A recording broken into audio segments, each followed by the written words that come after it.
Phone in অনুষ্ঠান কৃষির কথা।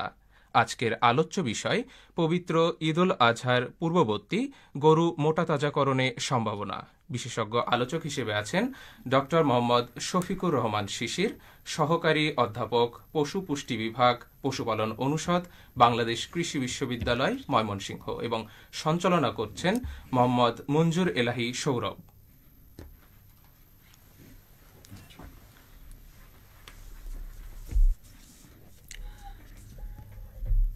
প্রিয় শ্রোতা, দূরে কিংবা কাছে যে যেখান থেকে আমাদের সাথে যুক্ত আছেন, আপনাদের সবাইকে স্বাগত জানাচ্ছি আমাদের নিয়মিত আয়োজন কৃষি বিষয়ক ফোন ইন লাইভ ম্যাগাজিন অনুষ্ঠান কৃষির কথায়। বাংলাদেশের কৃষিতে প্রাণী সম্পদের ভূমিকা অনস্বীকার্য। দ্রুত বর্ধনশীল এই ক্ষেত্রটি দেশের মানুষের আমিষের চাহিদা পূরণ করে চলেছে অক্লান্তভাবে, তেমনিভাবে জাতীয় অর্থনীতিতেও রাখছে অপরিসীম অবদান।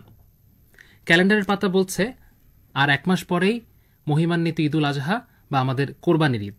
কোরবানির ঈদকে সামনে রেখে বা কোরবানির ঈদে প্রায় ৩০ থেকে ৪০ লক্ষ পশু কোরবানি হয়ে থাকে, যার ৭০% হচ্ছে গরু। তাই কোরবানির ঈদকে সামনে রেখে অনেক খামারি ভাইয়েরাই কিন্তু গরু মোটাতাজাকরণের প্রস্তুতি নিয়ে থাকেন বা এই কাজটি করে থাকেন। সেক্ষেত্রে তারা নানা ধরনের ভুল করে থাকেন, বা ভুল বা ঠিকেল মেশেলে কোনটা ঠিক কোনটা ভুল সেটা তারা বুঝতে পারে না, বা তাদের আগ্রহের কেন্দ্রে থাকে এই বিষয়টি নিয়েই আমাদের আজকের কৃষির কথার আজকের বিষয়, বাংলাদেশের প্রেক্ষাপটে গরু মোটাতাজাকরণের গুরুত্ব এবং সম্ভাবনা। গুরুত্বপূর্ণ এবং সময় উপযোগী এ বিষয় নিয়ে কথা বলতে স্টুডিওতে আজ আমাদের মাঝে উপস্থিত আছেন ডক্টর মোহাম্মদ শফিকুর রহমান শিশির, সহযোগী অধ্যাপক, পশু পুষ্টি বিভাগ, পশুপালন অনুষদ, বাংলাদেশ কৃষি বিশ্ববিদ্যালয়। স্যার, কেমন আছেন? আচ্ছা, আলহামদুলিল্লাহ, ভালো, থ্যাংক ইউ। ধন্যবাদ স্যার আপনাকে। এবং আজকের এই গুরুত্বপূর্ণ বিষয়ে আপনার থেকে শোনার জন্য আমাদের শ্রোতা বন্ধুরা অপেক্ষা করছেন। তারা কান পেতে রয়েছেন বাংলাদেশ বেতার ময়মনসিংহ FM 92 মেগাহার্টজে। এছাড়াও বাংলাদেশ বেতার ময়মনসিংহের ফেসবুক পেজ এবং ইউটিউব চ্যানেলে তারা যুক্ত আছেন। সরাসরি লাইভ স্ট্রিমিংয়ে রয়েছে আমরা, এবং সেখানে তারা একই সাথে আমাদের দেখতে এবং শুনতে পাচ্ছেন। এছাড়াও বাংলাদেশ বেতারের ওয়েবসাইট betar.gov.bd এবং বাংলাদেশ বেতার অ্যাপের মাধ্যমে দেশে বা দেশের বাইরে যে কোনো প্রান্ত থেকে শ্রোতা বন্ধুরা আমাদেরকে শুনতে পাচ্ছেন। প্রিয় শ্রোতা, অনুষ্ঠান সম্পর্কিত আপনার যে কোনো প্রশ্ন বা মূল্যবান মতামত থাকলে আমাদের জানাতে সরাসরি ফোন করতে পারেন। আমাদের ফোন নাম্বার 013-0803-6189। আমি আবারও বলছি 01308036189। এই নাম্বারে আমাদেরকে ফোন করতে পারেন, এবং এই নাম্বারটি ভিডিওর স্ক্রলে দেখানো রয়েছে। স্ক্রলে দেখানো নাম্বারে সরাসরি ফোন করতে পারেন এবং আপনার যে প্রশ্নটি রয়েছে সেটি আমাদেরকে করতে পারেন। এছাড়া আপনি চাইলে কিন্তু আমাদেরকে কমেন্ট করতে পারেন। আমাদের ফেসবুক লাইভে বা ইউটিউব লাইভে আমরা লাইভ স্ট্রিমিংয়ে আছি, সেখানে আপনি আমাদের কমেন্ট করে আমাদের সেই প্রশ্নটি আপনি জানাতে পারেন। অবশ্যই অনুষ্ঠান চলাকালে আপনার প্রশ্নের উত্তর দেওয়ার আমরা চেষ্টা করব। স্যার, আমি আর বেশি সময় নেব না, আমাদের খামারি ভাইয়েরা রয়েছেন, তারা আপনার থেকে শুনতে চাইছেন। প্রথমে যদি আসি গরু মোটাতাজাকরণ, আমরা খুব স্বাভাবিকভাবেই বুঝে থাকি গরু মোটাতাজাকরণ বলতে বোঝায় গরুকে আরো স্বাস্থ্যবান করা, গরুকে একটু মোটা করা বা আকারে একটু বড় করা। এই বিষয়টি আমাদের ধারণাটা কি ঠিক আছে কিনা একটু যদি বলতেন, মোটাতাজাকরণ আসলে কি? ধন্যবাদ মঞ্জুর এলাহি। আসলে ব্যাপারটা কিছুটা মিসকনসেপশন একটা আছে আমাদের মধ্যে, যে গরু মোটাতাজাকরণ, যদিও এটাকে বিফ ফ্যাটেনিং বলা হয় বা গরু মোটাতাজাকরণ বলা হয়। আসলে আপনি যদি দেখবেন যে কোরবানির সময় যে গরুর চাহিদা সবচেয়ে বেশি থাকে সেটা হচ্ছে 2 বছরের বেশি গরুর চাহিদা। তো সেই গরুটা আসলে কিন্তু খুব বেশি বড় না, এটাকে কিন্তু আসলে তার মাসেল গ্রোথ করে কিন্তু তাকে মোটাতাজাকরণ করা হয়। তো ফ্যাটেনিং বললে আসলে ফ্যাট বাড়ানো বোঝায়। আসলে মোটাতাজাকরণ বলতে আমরা বুঝি মাসেল গ্রোথ করা, মাংস বাড়ানো। মাংস এবং মানুষ কিন্তু মাংসটাই প্রেফার করে, কারণ হচ্ছে যে যদি ফ্যাট কিন্তু গরুর ফ্যাটটা কিন্তু আমরা জানি যে বেশি হলে কিন্তু খারাপ, চর্বি আমরা আসলে চাই না। আমরা চাই যে মাংসটা যাতে ভালো হয়, এবং বাংলাদেশে কিন্তু এটা এখন আরো বেশি পপুলার হচ্ছে যে গরু, আমি এটাকে আসলে বিফ ক্যাটেল প্রোডাকশন বলতে পছন্দ করি, যাতে করে মানুষজন যেন সহজ একটা কনসেপশনটা যেন ক্লিয়ার থাকে আর কি। জি স্যার, খুব দারুণভাবে বললেন। এবং বিষয়টা যদি আমি যতটুকু বুঝেছি আমি বলি, আসলে গরুকে মোটাতাজা করা দুইভাবে করা যায়। যে মোটাতাজা দেখতে হলেই তার চর্বিও বাড়তে পারে, এবং তার যে মাংসপেশি, যে মূলত আমরা মাংস বলে থাকি বা যেটা আমরা খেয়ে থাকি, সেটা বাড়ার কারণে হতে থাকে। কিন্তু এত দাম দিয়ে গরু মাংস আমরা কিনি বা গরু আমরা কিনি, সেটা তো আসলে কেবি চর্বি খাওয়ার জন্য। এই দাম দিয়ে আমরা তো আসলে চর্বিটা খাবো না, আমরা তো আসলে সেই মাংসটা খেতে চাই।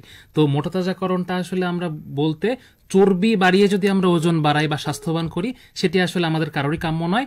আমাদের মূল উদ্দেশ্য হওয়া উচিত মাংসপেশি বাড়ানো বা মাংস বাড়ানো। তবে এটা সত্য যে মানে মাংসের একটা বিদেশে যখন বা ওয়েস্টার্ন কালচারে যেমন বিফ ফ্যাটেনিং করা হয়, তখন যেটা করা হয় যে তাদেরকে প্রথমে গ্রাস ফেড করা হয় ঘাস খাইয়ে, তারপরে যখন বিক্রির সময় আসে তখন কয়েক মাস তাদেরকে এনার্জি বেশি জাতীয় মানে চর্বি জাতীয় খাবার খাওয়ানো হয়, যাতে করে তাদের চর্বি বাড়ে।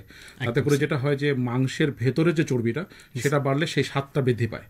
কিন্তু যদি সেটা চামড়ার নিচের মাংস চর্বি বৃদ্ধি পায়, সেটা কিন্তু আসলে পুরোটাই কিন্তু লস আসলে। একদম স্যার, দারুণভাবে বলেছেন। এবং আমরা কিন্তু অনেক ফোন পাচ্ছি প্রিয় শ্রোতাদের। জি, প্রিয় শ্রোতা কে আছেন আমাদের সাথে? আপনার নাম বলে প্রশ্নটি করুন। আসসালামু আলাইকুম। জি, ওয়ালাইকুম সালাম। কথা বলছিলাম সাকিব হাসান বিদ্যুৎ, ফাতেমা নগর, 30 সাল, ময়মনসিংহ থেকে। জি ভাই, কেমন আছো? জি, ভালো আছি। আপনার আজকের বিষয় সম্পর্কিত কোনো প্রশ্ন আছে কি? অবশ্যই প্রশ্ন আছে। শুরুতেই বাংলাদেশ বেতার ময়মনসিংহের পরিচালক স্যার মহোদয়কে অসংখ্য ধন্যবাদ এত সুন্দর একটি বিষয় নিয়ে ফোনিং অনুষ্ঠান করার জন্য। আমার প্রশ্ন হচ্ছে, কুরবানি ঈদ সামনে রেখে অনেকে কৃত্রিম ভাবে গরুকে মোটা তাজা করার জন্য নানান ওষুধ ব্যবহার করে থাকে। এটি গরুর শরীরের জন্য কতটুকু ক্ষতিকারক, অতিথি মহোদয়ের কাছে জানতে চাচ্ছিলাম।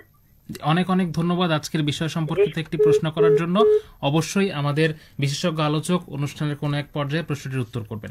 স্যার, আমরা যে জায়গাটায় ছিলাম, আসলে এত বেশি ফোন আসছে, আজকের বিষয়টা এতটাই সময় উপযোগী, অনেক দর্শক শ্রোতা ফোন করছেন এবং তারা আরও ফোন করতে থাকবেন। আমরা গরু মোটাতাজাকরণ নিয়ে জানতে চাচ্ছিলাম এবং সেখানে আমাদের একদম ধারণাগত একটা ভুল ছিল।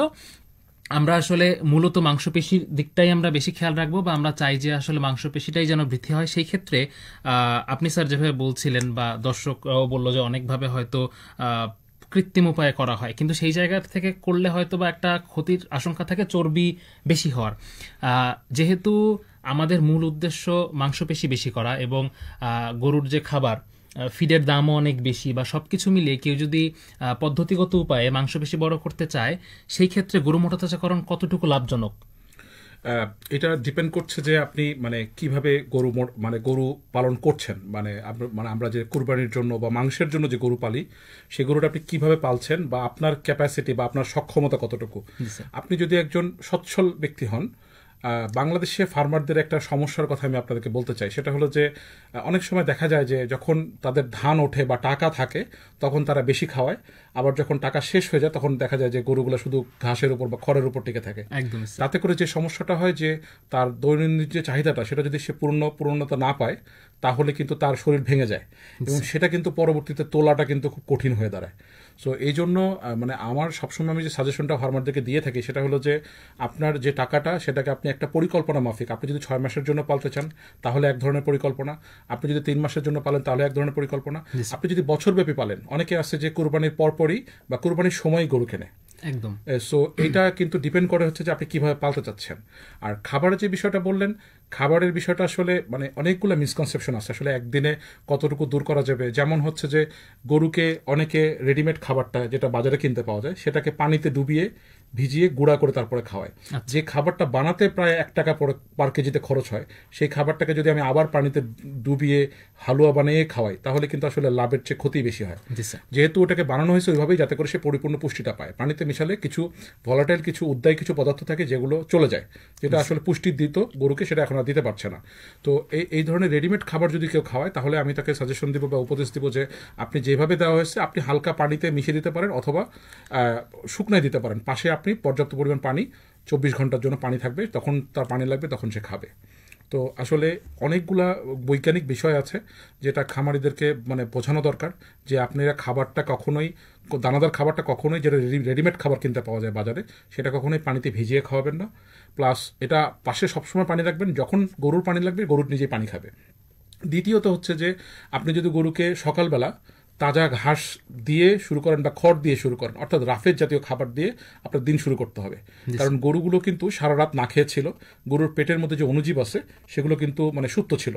এখন আপনি যদি সকালবেলা উঠে গরুকে আপনি যদি দানাদার খাদ্য দিয়ে শুরু করেন, তখন যে সমস্যাটা হয় গরুর পেটের মধ্যে পিএইচটা নেমে যায়, যার ফলে গরুটা কিন্তু খুব দ্রুতই বা খুবই মানে স্বাভাবিকভাবে কিন্তু যে অ্যাসিডোসিস নামক একটা রোগে আক্রান্ত হতে পারে, যেটা গরুর উৎপাদন ক্ষমতা কমিয়ে দেবে। তো আমরা জানি যে পুষ্টিগত অভাব এবং মানে হজমগত কোনো সমস্যা হলে সেই গরুকে কিন্তু অন্যান্য রোগে আক্রান্ত হওয়া কিন্তু খুব স্বাভাবিক। তো এই জন্য আসলে জিনিসটা মাথায় রাখতে হবে আর কি। জি স্যার, দারুণভাবে বলছিলেন। আমরা আরো কিছু ফোন নিয়ে নিতে চাই। জি, প্রিয় শ্রোতা কে আছেন আমাদের সাথে? আসসালামু আলাইকুম, হালিমা খাতুন বলছি নান্দাইল ময়মনসিংহ থেকে। জি, প্রিয় শ্রোতা বলুন। আচ্ছা, এই যে গরু মোটা তাজাকরণের পর আমরা যে মাংসটা খাই, এতে আমাদের শরীরের কি কি ক্ষতি হতে পারে, এই বিষয়ে যদি একটু আলোচনা করতেন। জি, প্রিয় শ্রোতা, আপনাকে অনেক অনেক ধন্যবাদ। যুক্ত থাকুন আমাদের সাথে, অনুষ্ঠানের কোনো এক পর্যায়ে অবশ্যই এই প্রশ্নটির উত্তর আমরা দেব।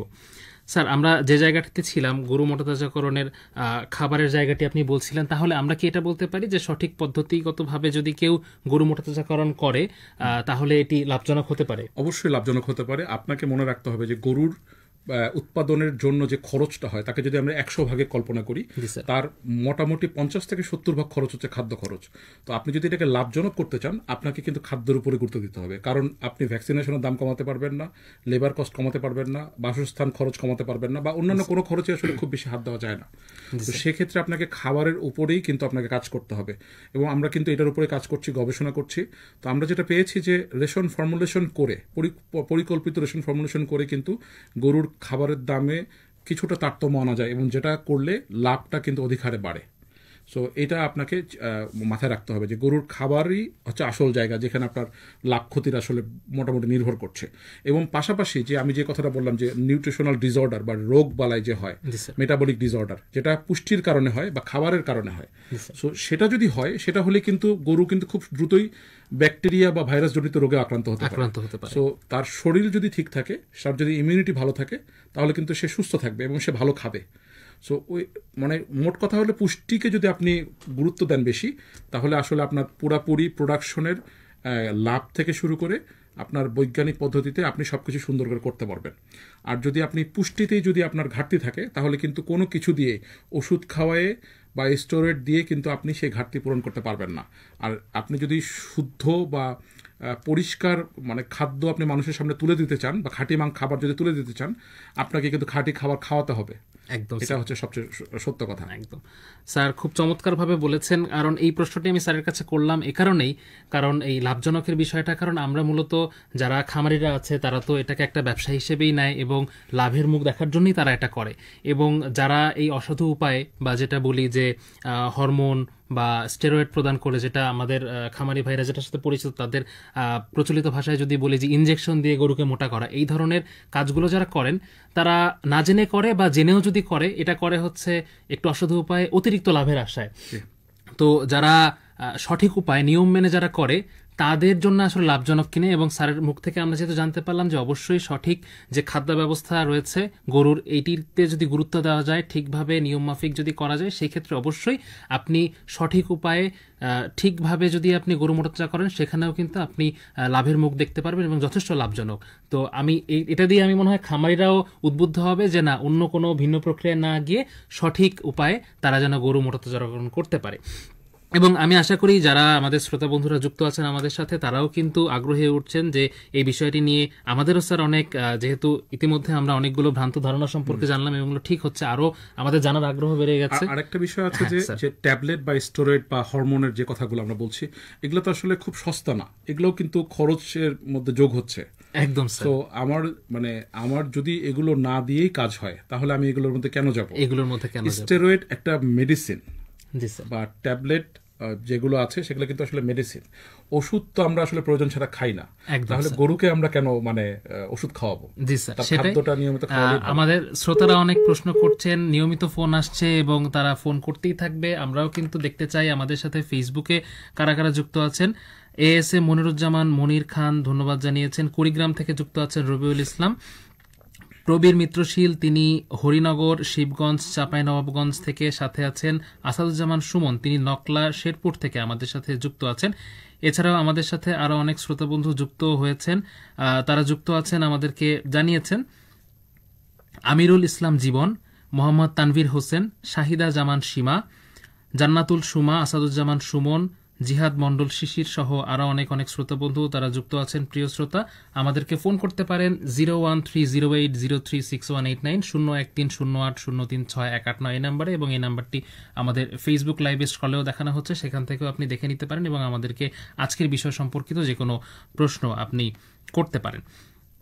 স্যার, আমরা আসলে অনেক কিছুই জানলাম আপনার থেকে, এবং যে বিষয়টি বারবার আসছে এই যে বিভিন্ন ক্ষতিকর রাসায়নিক দেওয়া, বা এই বিষয়টি নিয়ে খামারিদের থেকে আমার মনে হয় যারা গরু কেনেন বা গরু যারা, তারা আসলে এটাতে একটু ক্ষতির মুখে থাকে। এবং একজন আমাদেরকে প্রশ্নও করেছে যে এই যে ইনজেকশন দিয়ে গরু মোটা করা হয় বা মূলত যেটাকে আমরা বলি স্টেরয়েড বা বিভিন্ন ট্যাবলেট দিয়ে, এটা আসলে স্যার ক্ষতিকর কিনা, এবং যদি ক্ষতিকর হয়ে থাকে এটা না করে আসলে করা যায় কিনা?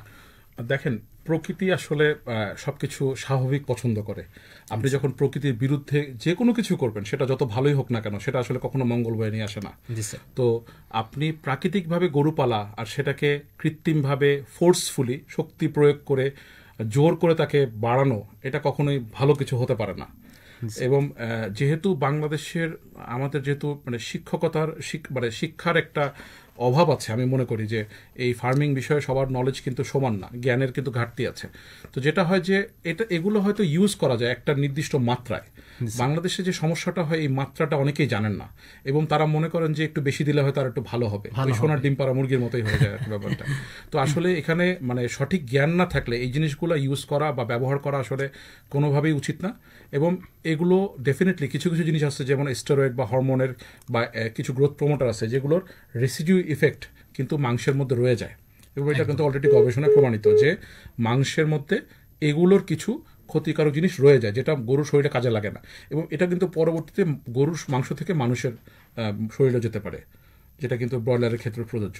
তবে কিছু ব্যাপার আছে যে কিছু কিছু ওষুধ প্রয়োজন ভেদে দেওয়া লাগতে পারে, যে কিছু কিছু গরুর গ্রোথ হয় না, তখন কিছু হরমোন বা প্রমোটার আছে কিছু, যেটা অবশ্যই নিকটস্থ বিশেষজ্ঞ ভেটেরিনারিয়ান ডক্টরের এবং নিউট্রিশনিস্টের কনসালটেন্সি নিয়ে দেওয়া উচিত। এমন না যে আমার মনে হলো আমি দিয়ে দিলাম। অনেক সময় এখন যে সমস্যাটা হচ্ছে, কিছু কোয়াক ডাক্তার আছে, অসাধু কিছু ডাক্তার আছে যারা ডিপ্লোমা করে বা কোনোভাবে জাস্ট একটা শিখে তারা এটা কিন্তু প্র্যাকটিস করছে, তাদের নিজস্ব দোকান আছে, দোকান থেকে তারা ওষুধ দিয়ে দিচ্ছে। কোনো রকম কোনো লজিস্টিক কোনো কিন্তু ব্যাপার নেই, কোনো পলিসিগত কোনো বাধা নেই, যার ফলে কিন্তু যেটা হচ্ছে যে মানে সরকারের নিষেধাজ্ঞা থাকা সত্ত্বেও এগুলো কিন্তু মানে অহরহ ইউজ হচ্ছে, যেটা কিন্তু আসলে খুব ক্ষতিকর, খুবই হুমকির স্বরূপ বাংলাদেশের জন্য। এটা হতে পারে যে খুবই খারাপ জিনিস। সো প্রকৃতির বাইরে আমি মানা করব খামারিদেরকে যে এই কাজটা না করার জন্য, কারণ এমনও হতে পারে যে আপনার বাচ্চাই আপনার তৈরি করা মাংস খেয়ে অসুস্থ হতে পারে, বা বিভিন্ন রকম বড় ধরনের রোগ, ক্যান্সার জাতীয় রোগের মধ্যে আক্রান্ত হতে পারে। তো আমি বলবো যে সঠিক পুষ্টি, সঠিক খাবার যদি আপনি নিশ্চিত করতে পারেন, তাহলে আপনার খরচ যেমন কমবে এবং আপনি লাভবানও হবেন, এবং আপনি তৈরি করতে পারবেন বিশুদ্ধতম মাংস। একদম স্যার, যেরকমটা বলছিলেন যে প্রকৃতির বাইরে বা যে যতটুকু নিতে পারে তার বেশি জোর করে তাকে দেওয়া যেরকম ঠিক না, তেমনিভাবে যদি গরু অসুস্থ হয়ে পড়ে বা প্রয়োজন হয়, তখন তাকে যে কোনো ধরনের ইনজেকশন বা যেটা তার প্রয়োজন সেই চিকিৎসা ব্যবস্থা তাকে দেওয়া যেতে পারে। কিন্তু জোর করে অতিরিক্ত লাভের আশায় বা এই ধরনের হীন উপায়ে যদি কাজ করা হয়, এটি আসলে কোনোভাবেই সুফল বয়ে আনবে না, এবং এর চেয়ে বরং ক্ষতি বেশি হবে। এবং এটি গরুর ক্ষেত্রে যেরকম ক্ষতি, সেই গরুর মাংস যারা খাবে, ভক্ষণ করবে, তাদের জন্য কিন্তু এটি, তাদের স্বাস্থ্যের জন্য কিন্তু এটি ক্ষতি বয়ে আনবে। এবং সেই ক্ষেত্রে অবশ্যই আমরা অসাধু কারো ক্ষেত্রে নয়, বরং উপজেলা প্রাণী সম্পদ কর্মকর্তা যিনি রয়েছেন তার যে সুপরামর্শ সেটি আমরা গ্রহণ করব। অনেক অনেক ফোন আসছে, আরো কিছু ফোন নিয়ে নিতে চাই। জি, প্রিয় শ্রোতা কে আছেন আমাদের সাথে, নাম বলে প্রশ্ন করুন। জি, ওয়ালাইকুম সালাম। আবারও কথা বলছিলাম সাকিব হাসান, বিদ্যুৎ ফাতেমানগর 30 সাল, ময়মনসিংহ থেকে। জি, প্রিয় শ্রোতা বলুন। অতিথি মহোদয়ের কাছে প্রশ্ন হচ্ছে, আমরা গরুটা যে কিনবো কুরবানির হাট থেকে, গরুটা কি তরতাজা কিনা, এটা আমরা কিভাবে বুঝতে পারবো? আশা করি সাথে সাথে প্রশ্নের উত্তর দিবে, পুরো অনুষ্ঠানে জুড়ে না। জি, প্রিয় শ্রোতা, অবশ্যই আমরা চাই আসলে আপনারা আমাদের সাথে পুরো অনুষ্ঠান জুড়ে যুক্ত থাকুন। অবশ্যই আমরা আসলে আপনার প্রশ্নের উত্তর দিয়ে দিব। স্যার, আসলে যে বিষয়টি বলছিলেন যে শুধুমাত্র অসাধু যারা আছেন তাদের থেকে না, অনেক সময় আমাদের খামারি ভাইরা আছেন, তারা অনেকে বিভিন্ন সামাজিক যোগাযোগ মাধ্যমে অনেক চটকদার বিজ্ঞাপন বা ভিডিও থাকে, এইগুলো দেখে স্যার তারা অনেক বেশি প্রলুব্ধ হন এবং অনেক কিছু তারা প্রয়োগ করে থাকে। সেক্ষেত্রে আমার মনে হয় যে আসলে খামারি ভাইদেরকে সতর্ক করা উচিত যে প্রাণী সম্পদ কর্মকর্তা যারা রয়েছেন, উপজেলা ভেটেরিনারি সার্জন যারা আছেন, যারা ওষুধের ব্যাপারে যারা ডিল করে থাকেন, তাদের সাথেই মানে যারা রেজিস্টার্ড বা লাইসেন্স প্রাপ্ত, তাদের সাথে কথা বলাটাই আমার মনে হয় যুক্তিযুক্ত। জি স্যার। আর গরুর বাছাই করার বিষয়ে যে গরুর বাছাই করার ক্ষেত্রে আমি এই প্রশ্নটিতেই আসছিলাম, কিন্তু এটা আমি খামারিদের দৃষ্টিকোণ থেকে আসছিলাম যে আমরা তো বুঝলাম যে এটা অনেক লাভজনক, তো আমি এই গরু মোটাতাজাকরণ করার আগে আমি কিভাবে গরুটা বাছাই করব সেটা নিয়ে আবার একজন যিনি দর্শক আছে তিনি জানতে চেয়েছেন যে তিনিও যখন কোরবানির মাঠে গরু কিনবেন তখনও তিনি কিভাবে দেখে গরুটাকে বাছাই করবেন, একটু যদি দুটো বিষয়। ধন্যবাদ।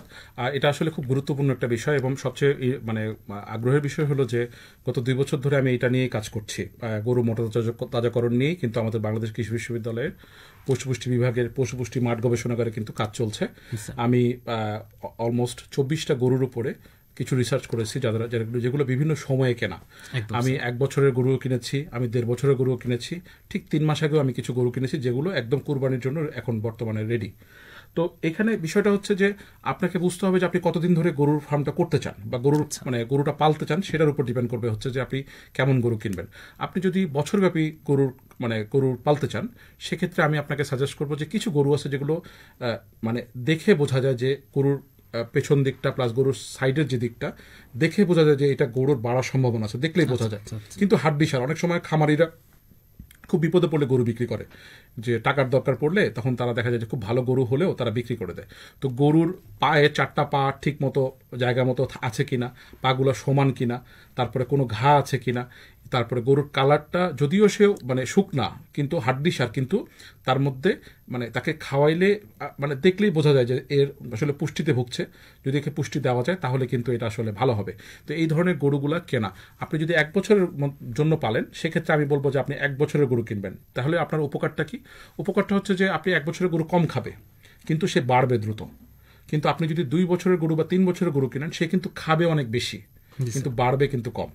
সো আমি যেটা দেখেছি যে আমার এই গবেষণায় যেটা আমি মানে মোটামুটি এখন পর্যন্ত যেটা পেয়েছি যে 1.5 বছর থেকে 1 বছর 9 মাস বা 2 বছরের গরু কেনাটা সবচেয়ে ভালো যদি আপনি 6 মাসের জন্য পালতে চান। এবং এই গরুগুলো অবশ্যই 6 মাসের বেশি পালা উচিত না। তবে ডিপেন্ড করছে যে আপনি কি করতে চান। আসলে আপনি কি কুরবানি পারপাসেই পালতে চান নাকি বেশি মাংস চান? তাহলে আপনি যদি মানে অন্য সময় বিক্রি করতে চান বা মাংসের জন্য বিক্রি করতে চান, তাহলে আপনি সেটাকে আরও 6 মাস পালতে পারেন। তবে যেটা আপনাকে মাথায় রাখতে হবে যে বয়স যত বাড়ে তার খাদ্য গ্রহণ তত বাড়ে, কিন্তু গ্রোথ কিন্তু তত আস্তে আস্তে কমতে থাকে।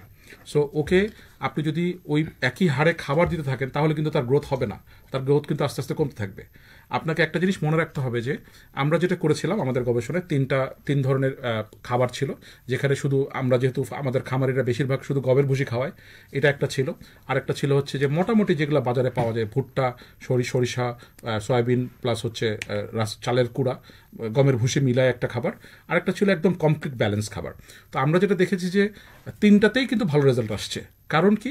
কারণ আমরা প্রতি সপ্তাহে গরুর ওজন নিয়ে আমরা কিন্তু সেই অনুযায়ী খাবারটা বাড়াতাম, রিকোয়ারমেন্ট অনুযায়ী তার খাবারটা বাড়ানো হয়েছে, যার ফলে কিন্তু 3টাতেই কিন্তু খুব ভালো রেজাল্ট আসছে।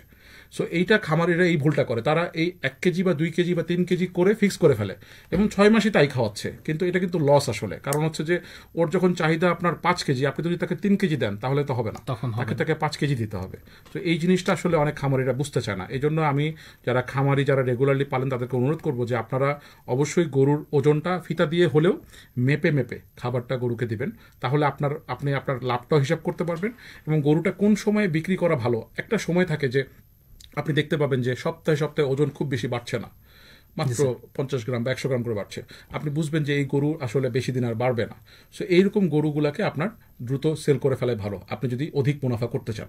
কিন্তু আপনি যদি মনে করেন যে লাভ করবেন বা বেশি করবেন, তখন কিন্তু আসলে আপনার চর্বি বাড়বে, মাংস কিন্তু আর বাড়বে না। মাংস বাড়ার বয়স কিন্তু পার হয়ে যায় একটা সময়, একদম যেটা স্যার শুরুতেই বলছিলেন। এবং যে বিষয়টা আমরা বুঝলাম, মানুষের ক্ষেত্রে আমরা ছোট বয়সে যেভাবে আমরা বাড়তে থাকি, একটা বয়স চলে যাওয়ার পর এরপরে কিন্তু আমরা আর অতটা বাড়তে থাকি না, আমাদের দৈহিক বৃদ্ধি অতটা হয় না। ঠিক সেরকমটাই কিন্তু হচ্ছে গরুর ক্ষেত্রে। আমরা কত বছর বয়সে গরু কিনবো সেটা অনেকটা নির্ভর করে আমরা কত মাসের জন্য এটাকে মোটাতাজাকরণের জন্য লালন পালন করতে চাইছি। তবে স্যার যেটা বললেন যে 1.5 থেকে 2 বছর বয়সের গরু কেনা, এটা আমাদের জন্য কুরবানির জন্য যদি হয়। জি স্যার যেটা বললেন। এবং স্যার কিন্তু কুরবানির বাইরে অন্য সময়ে যদি করতে চাই সেক্ষেত্রে কি করতে হবে সেই বিষয়ে কিন্তু স্যার আলোচনা করেছেন। আরেকটা কথা বলতে চাই, সেটা হলো যে বাছাই করার ব্যাপারে 4টা জিনিস খেয়াল রাখবেন। একটা হলো চোখ। গরুর চোখ দেখলে কিন্তু বোঝা যায় যে গরুটা আসলে মানে কতটুকু সুস্থ বা কতটুকু চোখ যদি মানে কালার যদি পানি কম থাকে বা থাকে কিন্তু বোঝা যায়। গরুর চোখই কথা বলে যে সুস্থ না অসুস্থ। দ্বিতীয় হচ্ছে লেজ। দেখবেন যে গরু কিন্তু অনবরত লেজ নাড়ে। গরু যদি লেজ ঠিক মতো নাড়ে বুঝবেন যে মানে তার ঘাটতি আছে, কিন্তু সে মানে পূরণ করা সম্ভব। 3 হচ্ছে যে গা দেখবেন যে কাঁপে, গরুর গা কাঁপে, চামড়া কাঁপে। সো এটা যদি ফ্রিকোয়েন্টলি হয় সেটা কিন্তু আবার বেশি ভালো না। বেশি বেশি হলে কিন্তু সমস্যা, বুঝতে হবে যে কোনো মিনারেলসের ঘাটতি আছে। আর যদি মোটামুটি গরু যেরকম নর্মালি কাপে ওরকম হলে কোনো সমস্যা নেই, ভালো। তো এরকম হাড্ডিসার গরুকে পাললে যেটা হয় যে এই গরুগুলা প্রথম খেতে চায় না, কিন্তু একটা সময় পরে যায় যখন এরা ঠিকমতো খাওয়া ধরে তখন কিন্তু খুব দ্রুত সময়ের মধ্যে বাড়ে এরা। তো এগুলো আসলে চেনা আসলে একদিনে আসলে শেখানো পসিবল না, এটা আসলে সময়ের সাথে সাথে। যেমন আমারও অনেক গরু কেনার অভিজ্ঞতা আছে বলেই কিন্তু আমি কথাগুলো বলতে পারছি, কিন্তু আসলে কতটুকু মুখ দিয়ে বলে আসলে বোঝাতে পারবো এটা আসলে জানি না আসলে।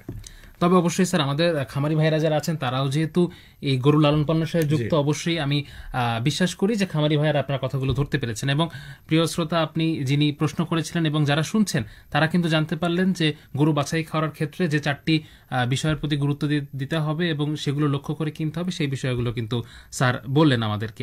স্যার, আপনি গরুর বয়স নিয়ে বললেন, আরেকটি বিষয় রয়েছে বাছাই করার ক্ষেত্রে, সেটি হচ্ছে জাত, যে কোন জাতের গরু আমি চাষ করলে ভালো হবে, সেই বিষয়টি নিয়ে আমরা জানবো। তার আগে অনেক ফোন আসছে, আরো একটি ফোন আমি নিতে চাই। প্রিয় শ্রোতা, কে আছেন আমাদের সাথে, পরিচয় দিয়ে আপনার প্রশ্নটি করুন। আসসালামু আলাইকুম, আমি সাজিদ বলতেছিলাম গফরগাঁও সিং থেকে। জি প্রিয় শ্রোতা, বলুন। আমি একটা জিনিস জানতে চাইতেছি, এটা হইলো যে দোকান থেকে যে খাবার কিনে খাওয়াইতাম এই সামর্থ্য খুব একটা নাই, এখন প্রাকৃতিক কোনো খাবার খাওয়াই মোটা তাজা করতে পারি কিনা, এই বিষয়ে যদি একটু আমার বলতেন উপকৃত হতাম।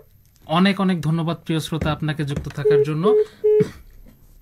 স্যার, এই বিষয়টি আমি আগে আমাদের শ্রোতা জানতে চেয়েছেন যে দোকান থেকে বা যে খাবারগুলো আছে যেটাকে খামারিরা ফিড বলে থাকে, ফিড কেনার সামর্থ্য তার খুব একটা নেই, প্রাকৃতিক খাবার খাইয়ে তিনি আসলে এটাকে মোটাতাজা করতে পারবেন কিনা।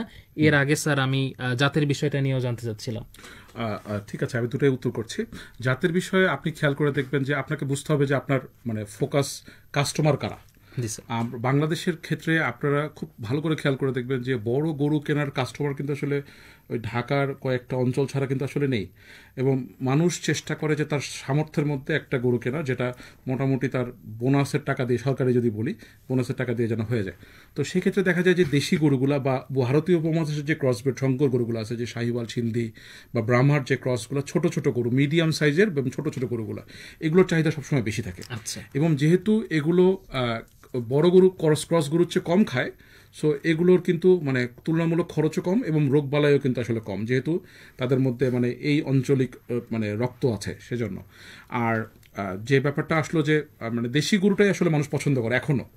আপনি যদি খেয়াল করে দেখবেন যে কুরবানির জন্য কিনলে কিন্তু মানুষ দেশি গরুটাই পছন্দ করে, বিশেষ করে হিন্দি শাহিওয়াল বা আমাদের যে রেড চিটাগং বাংলাদেশের নিজস্ব গরু আছে মুন্সিগঞ্জ, এই গরুগুলোকে বেশি পছন্দ করে। তো আপনার কাস্টমারের উপর ডিপেন্ড করবে যে আপনি কোন ধরনের গরু পালবেন। আপনি যদি ঈদের জন্য চিন্তা করেন তাহলে আসলে এই গরুগুলোর চাহিদা সবচেয়ে বেশি, আমরা গবেষণা করে দেখেছি, জরিপ করে দেখেছি। এছাড়াও আপনি যদি মাংসের জন্য চিন্তা করেন বা আপনার যদি ওই ধরনের ব্যবসায়িক মনোভাব থাকে, সেক্ষেত্রে ক্রসব্রিড গরু পাললে আপনার লাভ বেশি, কারণ সেগুলো দ্রুত বর্ধনশীল, যদিও খায় বেশি কিন্তু ওগুলোর কিন্তু ম্যানেজমেন্ট একটু কঠিন, তারপরে কিন্তু মাংস যেহেতু বেশি হয় তো আপনার টাকাটা আসলে উঠে আসে। আর দ্বিতীয় যে প্রশ্নটা আমাদের প্রশ্ন ছিল স্যার, আমি এই বিষয়টা নিয়ে আসছিলাম যে খাবার নিয়ে কি ধরনের খাবার খাওয়ানো উচিত।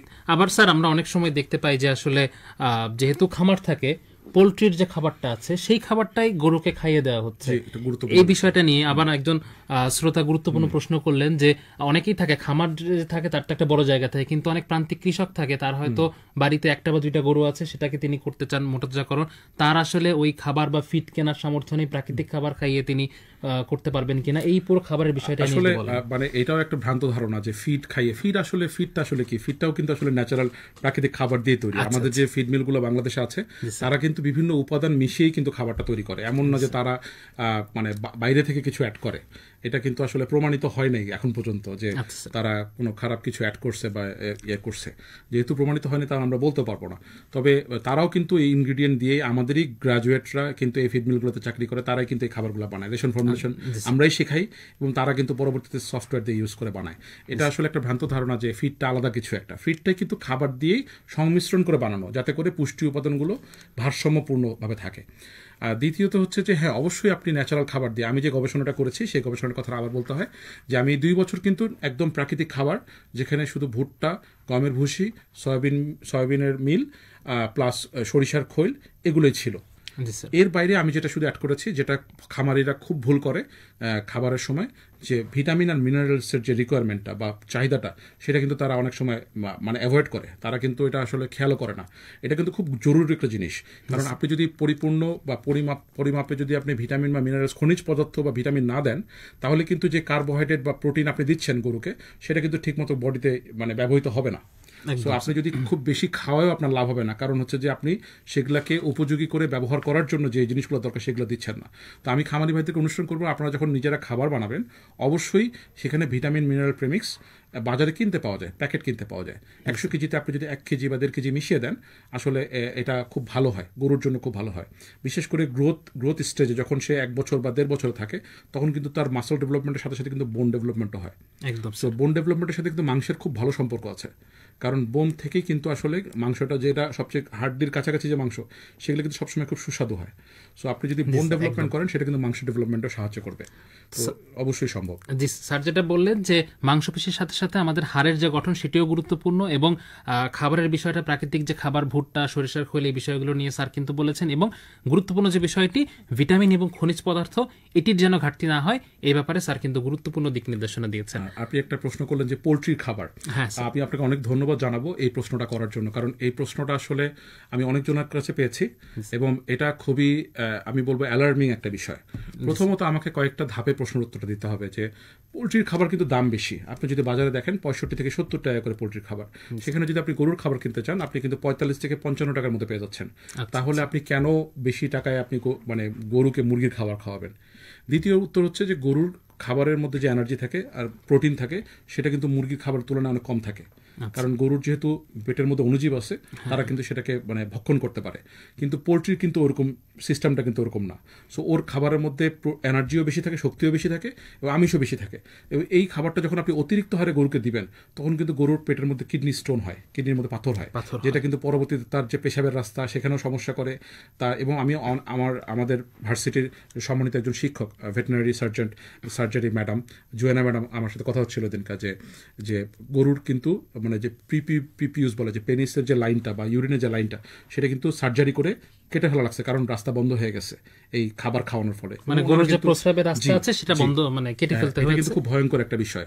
এবং যেহেতু মুরগির খাবারে এনার্জি বেশি থাকে, আপনি যদি এটা গরুকে খাওয়ান, অনবরত খাওয়ান, আপনি হয়তো একসাথে বুঝতে পারবেন না, কিন্তু আপনি কিন্তু আলটিমেটলি ক্ষতি করছেন, কারণ এই খাবারের মধ্যে অনেক সময় কিছু গ্রোথ প্রমোটিং থাকে, কম্পোনেন্ট থাকে, যেগুলো গরুর জন্য ভালো না।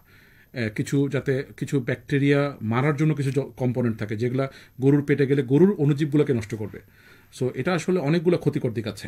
আমি মানে অনুরোধ করব প্রত্যেক খামারিকে, যারা গরুর ব্যবসার সাথে জড়িত বা গরুর খামারের সাথে জড়িত, কোনো দিন আপনারা গরুকে পোলট্রির খাবার খাওয়াবেন না, কারণ এটা আপনারা আসলে মানে না জেনেই কিন্তু আসলে গরুরও ক্ষতি করছেন, এবং সেটা কিন্তু পরবর্তীতে মানুষেরও ক্ষতি হবে, এবং আপনার লাভের চেয়ে ক্ষতিই বেশি হবে আসলে। একদম স্যার, কিন্তু আমাদের অনেক গুরুত্বপূর্ণ যে ভ্রান্ত ধারণাগুলো ছিল, যেগুলো আমরা না বুঝেই হয়তো করতাম, সেই বিষয়গুলো নিয়ে কিন্তু আমাদের ভুলগুলো ধরিয়ে দিচ্ছেন।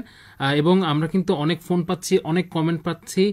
আমাদেরকে মোহাম্মদ শফিকুল ইসলাম নামে একজন লিখেছেন, আমি 3টি দেশি গরু দিয়ে খামার শুরু করতে চাই জুলাই মাস থেকে, কিশোরগঞ্জ জেলার কটিয়াদি উপজেলা থেকে। মামুন যুক্ত আছেন ত্রিশাল থেকে, আরো অনেকে যুক্ত আছেন, এবং তারা কিন্তু আগ্রহ প্রকাশ করেছেন। অনেকেই স্যার যে বিষয়টা জানতে চাচ্ছেন, তারা গরু মোটাতাজাকরণ শুরু করেছেন এবং মাঝামাঝি পর্যায়ে আছেন। এখনকার যে আবহাওয়াটা রয়েছে, এখন বৈশাখ জ্যৈষ্ঠ মাস আসছে, বা এই সামনের যে ঈদের আগের সময়টা খুব গরম থাকে, বা সামনে আবার বৃষ্টি রয়েছে, এই অতিরিক্ত তাপমাত্রায় বর্তমান আবহাওয়াকে মাথায় রেখে স্যার গরু মোটাতাজাকরণ বা গরু পালনের ক্ষেত্রে কোনো বাড়তি যত্ন নিতে হবে কিনা, সেই বিষয়ে তারা আপনার থেকে জানতে চান। বিশেষ করে এই সময়টা আসলে খুবই সেন্সিটিভ হচ্ছে ওই গরুগুলোর জন্য, যেগুলো একটু আকারে বড়, সাইজ মানে অতিরিক্ত খাদ্য গ্রহণ করে, এদের কিন্তু প্রচন্ড গরম তারা সহ্য করতে পারে না, বিশেষ করে ক্রসব্রিড শঙ্কর জাতীয় যে গরুগুলো আছে। আমাদের দেশি গরুগুলো আমাদের এই আবহাওয়ার সাথে মোটামুটি মানে খাপ খাইয়ে নিতে পারে খুব দ্রুতই। সো আসলে ওদিক থেকে আসলে চিন্তা করলে খুব বেশি চিন্তার কিছু নেই। তবে গরু যখন প্রচন্ড গরম থাকবে, আমি খামারি ভাইদেরকে অনুরোধ করব যে আপনারা মানে যেহেতু গরু সেই সময় পানি বেশি খাবে এবং খাবার কম খাবে, সেজন্য আপনারা তাদেরকে অল্প খাবারের মধ্যে যাতে বেশি শক্তি দিতে পারেন সেই জাতীয় খাবারটাই প্রদান করবেন। আর খাবারের মধ্যে যদি তেল বেশি থাকে এটা কিন্তু গরুর জন্য ভালো না, কারণ এটা কিন্তু গরুর শরীর গরম করে দেয়। আর আমি অনুরোধ করব খামারি ভাইদেরকে যে এই সময়, বিশেষ করে গরমের সময়, সরিষার খোলটাকে যতটা অ্যাভয়েড করা যায় তত ভালো, কারণ সরিষার খোলের মধ্যে কিছু অ্যান্টিনিউট্রিশনাল ফ্যাক্টর থাকে যেটা আসলে একটা অ্যাসিডের মতো, পুরাসিক অ্যাসিড বলে, সেটা গরুর গা গরম করে দেয়, এবং যখন সে এই গরমটাকে কমানোর চেষ্টা করে তখন কিন্তু তার প্রচুর এনার্জি লস হয়, এবং সেটা কিন্তু খাবার থেকেই চলে আসে।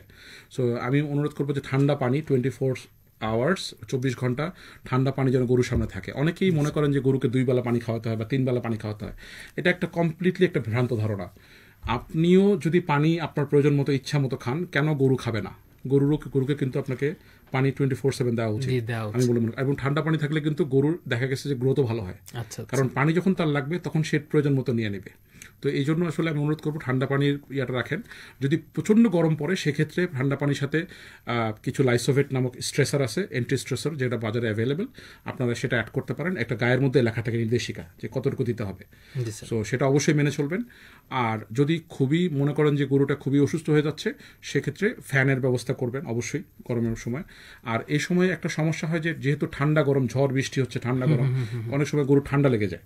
সো এই ব্যাপারটা একটু খেয়াল রাখবেন, এবং চেষ্টা করবেন যে হার্বাল প্রাকৃতিক কিছু জিনিসপত্র আছে যেটা আমরাও খাই, যেমন ধরেন যে লেবু, তারপরে হচ্ছে যে আপনার তুলসী পাতা বা এই জাতীয় জিনিসগুলো কিন্তু আপনারা অ্যাড করতে পারেন গরুর পানির মধ্যে বা গরুর খাবারের মধ্যে।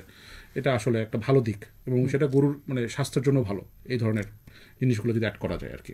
জি স্যার, এবং বর্তমান সময়ে যারা গরু মোটরচাকরণ করছেন তারা কিন্তু গুরুত্বপূর্ণ কিছু দিক নির্দেশনা পেলেন স্যারের কাছ থেকে। স্যার, অনেক আমাদের সময় কম, কিন্তু এত এত প্রশ্ন আমরা পাচ্ছি এবং দর্শকরা করছে, তারা আসলে এই সময়োপযোগী বিষয়টা নিয়ে খুবই আগ্রহী। আপনি স্যার অ্যান্টিবায়োটিক বা স্টেরয়েড এই বিষয়টা ক্ষতিকর, এই বিষয়টা নিয়ে আপনি আলোচনা করেছেন, কিন্তু দর্শকদের একটা প্রশ্ন যে স্বাভাবিক যে গরু সেটার মাংস এবং মোটাতাজা করা গরুর মাংসের স্বাদের পার্থক্য থাকে কিনা? আসলে গরুর স্বাদের পার্থক্যটা আসলে শুধু ডিপেন্ড করে পালার উপরে, তারা অবশ্যই গরুর পুষ্টি বা খাদ্যের উপর ডিপেন্ড করে। আপনি যদি ওই যেটা বললাম যে আপনি যদি ফোর্সফুলি কিছু করেন, সেটার স্বাদ ডেফিনেটলি, যেটা প্রাকৃতিকভাবে পালা, সেটা হচ্ছে ভালো হবে না। আর দ্বিতীয় কথা হচ্ছে মাংসের স্বাদ আসলে খুব বেশি পার্থক্য হয় কখন, যখন আপনার চর্বির পরিমাণ বেশি থাকে বা কম থাকে, এটা একটা বিষয়। আবার বয়স যদি বেশি হয়ে যায় তখন গরুর মাংস শক্ত হয়ে যায়। এটা একটা ফ্যাক্টর, যে শুধু মানে যে অ্যান্টিবায়োটিক দিলেই হবে বা হবে না এরকম না, এটা অনেকগুলো ফ্যাক্টর আছে। হরমোনটা যেটা বললেন যে ফোর্সফুলি করলে সেটা কিন্তু আসলে পানির পরিমাণ বেশি থাকে, মাংসের পরিমাণ মানে ড্রাই শুষ্ক পদার্থের পরিমাণটা কম থাকে। সো অ্যান্টিবায়োটিক আপনি গরুকে তখনই দিবেন যখন আপনার বিশেষজ্ঞ লাইসেন্সপ্রাপ্ত ভেটেরিনারিয়ান ডাক্তার আপনাকে বলবে যে আপনার গরু অসুস্থ, আপনাকে অ্যান্টিবায়োটিক দিতে হবে।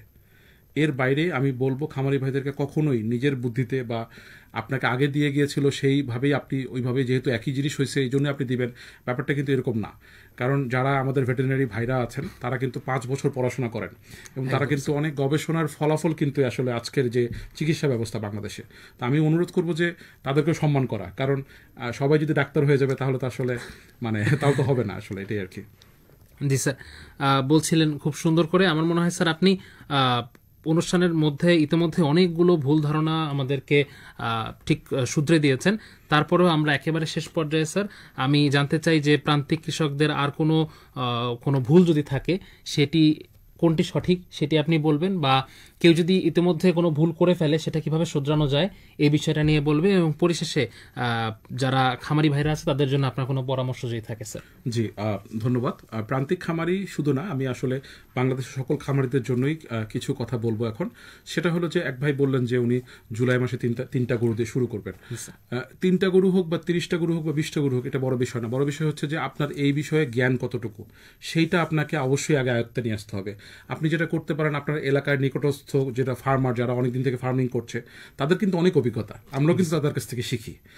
আমাদেরকে এই সম্মানটুকু তাদেরকে করতেই হবে।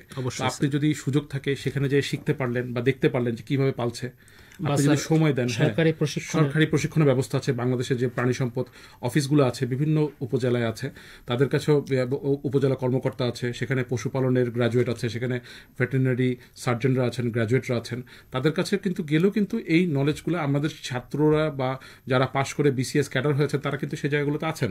তো তাদের কাছে যেও যদি আপনি সাজেশন নেন, এবং গরু করার ব্যাপারে আপনাকে সর্বপ্রথম যে জিনিসটা খেয়াল রাখতে হবে যে আপনি গরুটা কতদিন পালতে চান, মানে আপনি গরুটা কতদিন পালতে চান তার চেয়ে গুরুত্বপূর্ণ বিষয় হচ্ছে যে আপনি এই ব্যবসাটা কতদিন ধরে করতে চান। আপনার সেই ব্যবসায়িক মনোভাব থাকতে হবে। আপনি যদি শুধু শখের বসে গরু পালেন 3টা গরু, এটা হতে পারে, কিন্তু আপনি যদি ব্যবসায়িকভাবে চিন্তা করতে চান যে আজকে আমি 3টা গরু দিয়ে শুরু করলাম, আগামী বছর আমার 10টা গরু থাকবে, তারপরের বছর আমার 20টা গরু থাকবে, এইভাবে আমার 50টা গরু থাকতে পারে, 100টা গরু হতে পারে। তো সেইভাবে কিন্তু আপনার পরিকল্পনা করতে পারে। আপনার ঘরের আশেপাশে ছোট্ট একটা জায়গা আছে, আপনি শুরু করে দিলেন, পরে দেখা গেল যে আপনার লাভজনক হলো, আপনি বড় করতে চাচ্ছেন কিন্তু জায়গা নেই, সম্প্রসারণ করার সুযোগ নেই। তো এটা কিন্তু একটা গুরুত্বপূর্ণ বিষয়, আপনাকে মাথায় রাখতে হবে, পরিকল্পনা করতে হবে এইভাবে। আপনি ঘাস কোথায় লাগাবেন, ঘাস কি আপনি কিনে খাওয়াবেন কিনা, এবং সর্বশেষ যে বিষয়টা, আপনি গরুর যে মার্কেটিংটা করবেন, আপনি যে গরুটা সেল করবেন, সেই সেল করার জায়গাটা আপনার আছে কিনা। আপনি কি হাটে নিয়ে যাবেন নাকি আপনি বাসা থেকে বিক্রি করবেন। এখন যেহেতু ডিজিটালাইজেশনের যুগ, এখন কিন্তু ফেসবুকেও গরু বিক্রি করা যায়, ইউটিউবে বিক্রি করা যায়। সো সেক্ষেত্রে কিন্তু আপনার ওই মার্কেটিং চ্যানেলটাও কিন্তু আপনাকে বুঝতে হবে, শিখতে হবে। এবং আমি মনে করি যে গরু পালার আগে বা পরিকল্পনা করার আগে অবশ্যই বিশেষজ্ঞ মানুষদের সাথে কথা বলা। বিশেষ করে বাংলাদেশ কৃষি বিশ্ববিদ্যালয়ের আশেপাশে নিকটস্থ এলাকায় নান্দাইল বা ত্রিশাল থেকে যারা ফোন করছেন, তারা কিন্তু আমাদের সাথে এসে কথা বলতে পারেন। আমাদের দৌড় কিন্তু তাদের জন্য সবসময় খোলা। এবং আমাদের যে পশু পুষ্টি মাঠ গবেষণাগার আছে, সেখান থেকে কিন্তু আমরা বিনামূল্যে কিন্তু কাটিং দিয়ে থাকি, ঘাসের কাটিং দিয়ে থাকি। এবং আমরা উদ্বুদ্ধ করি খামারিদেরকে যে নিজেদের জায়গা নিয়ে হলেও বা লিজ নিয়ে হলেও কিন্তু তারা যেন ঘাস লাগায়, কারণ ঘাসই হচ্ছে গরুর প্রধান খাবার। আপনি যদি ঘাস ছাড়া গরু পালন করতে যান, আপনার লাভ কিন্তু আপনি প্রথমেই কিন্তু কেটে ফেললেন অর্ধেকের বেশি। সো এটা মাথায় রাখতে হবে অবশ্যই, এটাই আর কি। স্যার, অনেকগুলো ভ্রান্ত ধারণা আমাদের যা ছিল সেগুলো নিয়ে কিন্তু কথা বললেন। আমরা আজ জানলাম গরু মোটাতাজাকরণ বলতে আমরা কি বুঝি এবং আমরা কিভাবে গরু বাছাই করব, সেখান থেকে শুরু করে কি ধরনের খাবার দেওয়া উচিত, এই সময় আমরা কি কি যত্ন নিতে পারি, এবং আমাদের কি অ্যান্টিবায়োটিক বা যে কোনো রাসায়নিক বিষয়গুলো রয়েছে বা ইনজেকশন আছে, এগুলো প্রয়োজনের বাইরে অতিরিক্ত দেওয়া উচিত কি উচিত না, এবং আমাদের প্রান্তিক কৃষকেরা এই গরু মোটাতাজাকরণ এই কাজে তারা কি কি ভুল করে থাকে এবং এগুলো কিভাবে শুধরানো যায়, এই নানা বিষয় নিয়ে আজকে আমরা আলোচনা করলাম। আরও বেশি সময় পেলে হয়তো আরও ভালো লাগতো, কিন্তু ঘড়ির কাঁটা বলছে আমাদের বিদায় নিতে হবে। আমাদের আয়োজন আজকে এখানেই শেষ হচ্ছে। যাবার আগে জানিয়ে যাচ্ছে, আজকে আমরা আলোচনা করলাম বাংলাদেশের প্রেক্ষাপটে গরু মোটাতাজাকরণের গুরুত্ব এবং সম্ভাবনা নিয়ে। উপস্থাপনায় ছিলাম আমি মোহাম্মদ মঞ্জুর এলাহি সৌরভ, এবং আজকে বিশেষজ্ঞ আলোচক হিসেবে উপস্থিত ছিলেন ডক্টর মোহাম্মদ শফিকুর রহমান শিশির, সহযোগী অধ্যাপক, পশু পুষ্টি বিভাগ, পশুপালন অনুষদ, বাংলাদেশ কৃষি বিশ্ববিদ্যালয়। দেখা হবে কৃষির কথার আগামী পর্বে। সে পর্যন্ত ভালো থাকুন, সুস্থ থাকুন, মা মাটি মানুষকে ভালোবাসুন, দেশের কৃষিকে ভালোবাসুন। ধন্যবাদ সবাইকে।